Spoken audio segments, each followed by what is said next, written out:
Well, hey there, it's Beatty Carmichael again, and if you're watching these videos in sequence, I just was talking about realtor letters to find prospective sellers. And I mentioned I was going to follow up on one thing, and that is, how do you do the follow-through when you're reaching out to prospective sellers and you're getting sellers to identify themselves before they actually go on the market, so you can be proactive to go out and work with them. The key and the fortune is going to be in the follow-through. So I want to share a little bit about that. Let me put a real quick plug. If you like what we do and you want to learn more about it and maybe hire out some of the services, go to agentdominator.info, which is what we've created as a service for realtors. So let's talk about prospecting right now. Not prospecting, but the follow-through. Because let me see if I can give you a kind of an idea. So what's happening is we're identifying sellers over here using the teaser stuff I just did in the previous video. Then that seller, what we find is sometimes those are ready to go on the market within 3 weeks, but many of them don't go on the market for 4, 5, or 6 months. And the key is, how do you ensure that they choose you? Because if you do it the way most agents will do it, you'll end up getting about 10%. Meaning if you identify 10 sellers, maybe one of those will choose you. But if you do it the way that I'll teach you in real brief format right here, you can get as many as 9 or all 10 of them. In fact, with our clients, just anecdotally, as we kind of research this and say, okay, what are you doing to follow up? And if they're following these steps, it's almost typical that they're getting 100% of all the sellers that we've identified for them actually choosing them. And I remember this one lady, she was a brand new realtor, okay? She had just moved to the state, she knew no one. We worked with her to do some realtor prospective letters to sellers out into the community, okay? And we identified sellers. The first one, though, didn't come on the market until 9 months later. But from that month number 9 to month number 15, that 6-month period, she earned $98,000 because 100% of every one of those sellers chose her, and they started referring people to her. She able to help some of them with their buyer's transaction as well, and so it was just a huge impact. So here's what's going on. Here's what's happening first, okay? So if you're whether you're targeting your personal list or an impersonal list, the same thing happens. Top of mind. And can I trust you? Okay, that's what's going on in the mindset of these people. So just because they raise their hand and say, I'm thinking about selling, you identify who they are. You've got to have a strategic, structured approach that causes them to choose you when they're actually ready to go on the market. So it starts with how you begin it. And what we suggest is that you do 3 things. You make a personal visit, you bring what's called a pre-marketing pack, and you bring a gift. Okay, so that's the first thing, and that's really, really important.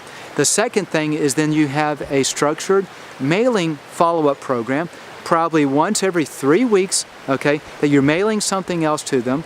If you get their email address, you then mail something on a frequent, email something as well. But the mailing, the stuff in the mail is more impactful than the email because it's tangible. So let's talk about the very first part, okay? Face visit. Go knock on the door. Okay, I know it's scary at times, especially if it's a stranger, but I've got a simple way around it. So there are 2 types of people that this is going to be. One is going to be your personal friend. The other is going to be a total stranger. If it's your personal friend and you got a phone number, you can just call them up. Hey, John, this is Beatty. Well, hey, Beatty, how are you? I'm doing great. Hey, I just got notified that either you or Sue responded to a free report I was offering on how to get more money for your home when you guys sell a house. Are you thinking about selling anytime soon? So I can just be really right up front, engage with them, and then work out the follow-up. But if it's someone I don't know, which is typically how a lot of these letters end up happening, then you got to change the approach. You go knock on the door. But what you don't want to do is say, knock on the door, they open and say, hey, I'm Beatty. I hear you're thinking about selling your home. I'd like to talk to you about selling it for you. Because if you do that, they're going to slam it in your face because you're being pushy. And that's why they don't like salespeople, because they don't like people who are pushy. So we have to take a more subtle approach. And here's the approach. You go knock on the door.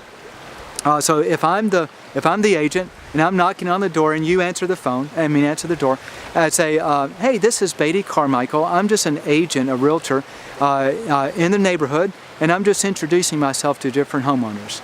And I'd like to introduce myself to you. See how easy that is? They don't have to know that I know they responded to my mail piece.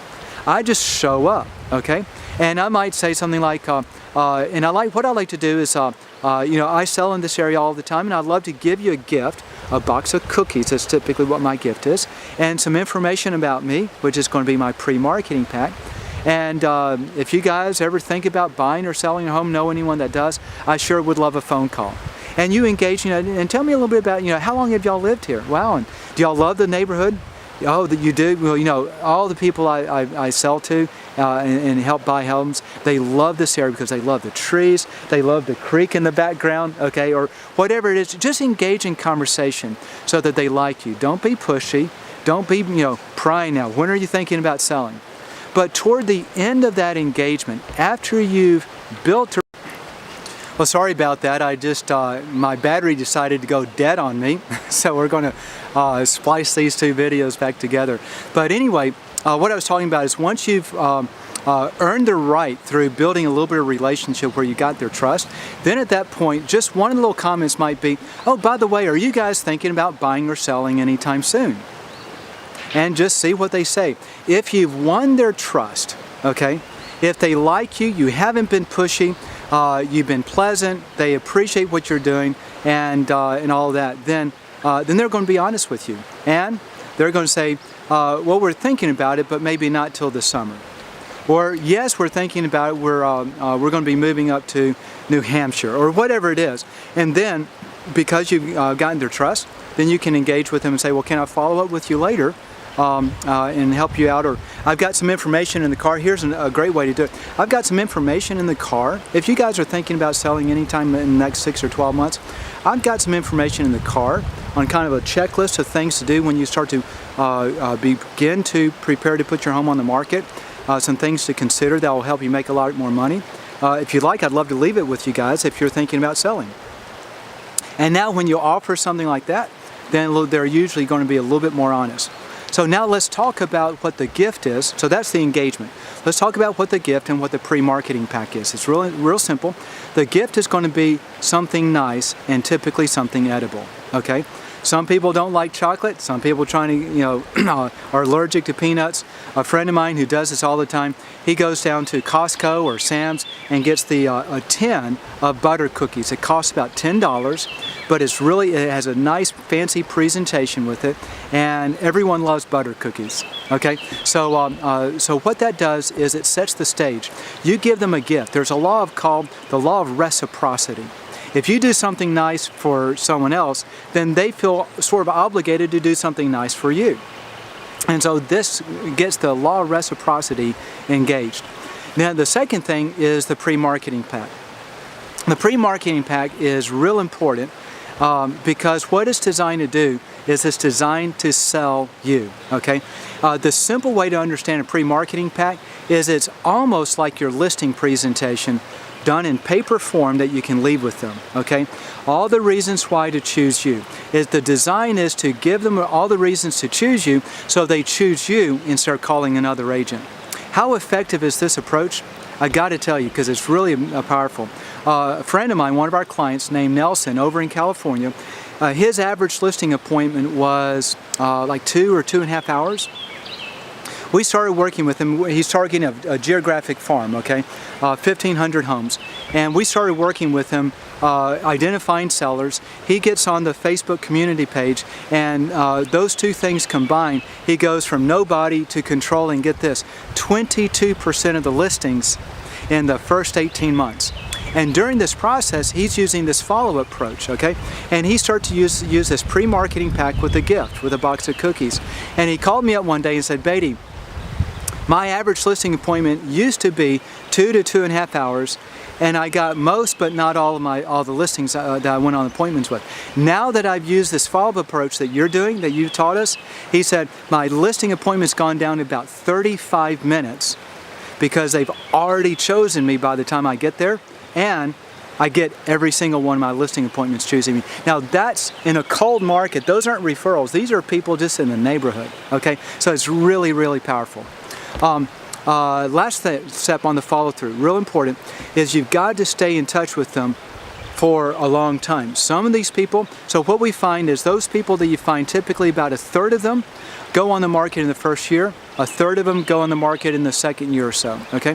So 2/3 of the people that you identify as likely sellers are going to be going on the market.